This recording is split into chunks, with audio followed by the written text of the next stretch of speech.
하지만 산부인과 전문의의 지적에 따르면 여자가 개운하다고 이야기하는 것은 진짜 여자가 흥분의 극점에 달해서 만족감이 차올랐을 때 온몸과 전신의 세포가 그런 개운감을 느끼기 때문에 그런 말을 한다고 이야기해준다.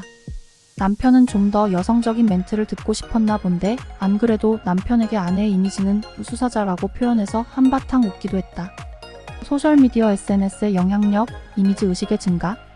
스나이더는 소셜미디어가 섹스와 같은 육체적인, 물리적인 관계를 집중하지 못하게 만든다고 하고 허심한은 더 나아가 SNS가 부부를 섹스릿으로 만드는데 큰 영향을 미친다고 했다.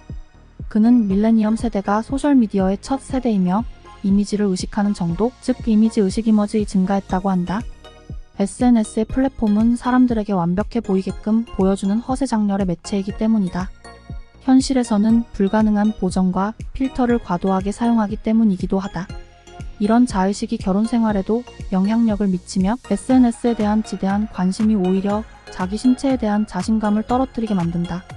왜냐하면 소셜미디어의 인플루언서나 등장인물들은 하나같이 다들 현실에서는 잘 접하기 힘든 캐릭터가 덜어있다. 그들과 배우자를 비교하게 된다. 그리고 그들과 자신을 비교하게 되면서 본인은 자신감을 상실하게 되고 상대방에게선 실망감을 느끼게 된다. 이 모든 것이 SNS의 그 어떤 섬원, 그 어떤 선바디와 비교하기 때문이다.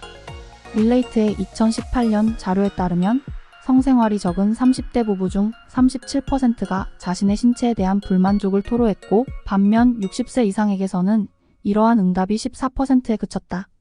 스마트폰을 끼고 사는 세대인 요즘 젊은 부부들에겐 더 이런 경향이 나타난 것은 어쩔 수 없는 현상이다. 음란물과 포르노의 만연. 소셜미디어에서 온라인으로 쉽게 접할 수 있는 음란물과 포르노도 요즘 세대와 부부들에게 영향을 미친다고 한다. 이전 세대와 비교했을 때 크게 다른 점이다. 개인적인 뇌피셜이지만 일본이 섹스리스 1위라는 것은 일본의 성적인 문화와도 관련이 있다고 생각한다. 앤더슨은 포르노는 절대로 나를 거부하지 않는다. 또는 포르노는 나의 성적인 능력을 비판하지 않는다는 이야기가 환자들 사이에서 일반적이라는 말도 남긴다. 섹스리스에는 여러 가지 복합적인 이유가 존재하는데 특별히 부부관계에 있어 남편이 아내를, 아내가 남편과의 관계에 있어 디테일하면서 부드럽고 애정이 서린 대화나 제스처가 필요하다. 하지만 부부 관계할 당시에 상대방에게 수치심을 주거나 또는 본인 스스로 수치심을 받거나 상처를 받게 되면 부부 관계를 꺼리게 되면서 섹스리스가 되는 경우도 존재한다. 그래서 남자들의 경우는 SNS나 포르노에 빠지게 되는 것이다. 포르노는 나를 거부하지 않는다는 말에는 남자가 여자에게서 이전에 거부당한 경험이 있기 때문에 이런 말을 하는 것이 아니겠는가? 대학 때 읽은 책 중에서 한 부부의 이야기는 충격적이었다. 부부관계를 하는데 남편이 아내의 얼굴을 쳐다보지 않고 연예인인가? 다른 여자의 포르노그라피를 보면서 행위를 한다는 것이었다. 남편은 아내가 아닌 또 다른 파랑새 신드롬에 빠져 있고 아내는 여자로서 수치심과 절망감을 느끼게 된다.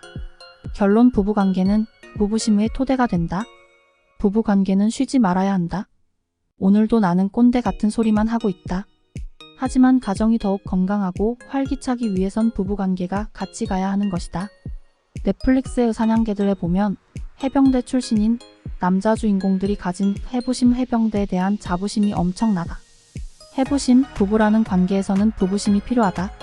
서로를 존중하고 존경하는 부부심 더 컴퍼던스 오브 어 메리드 말이다.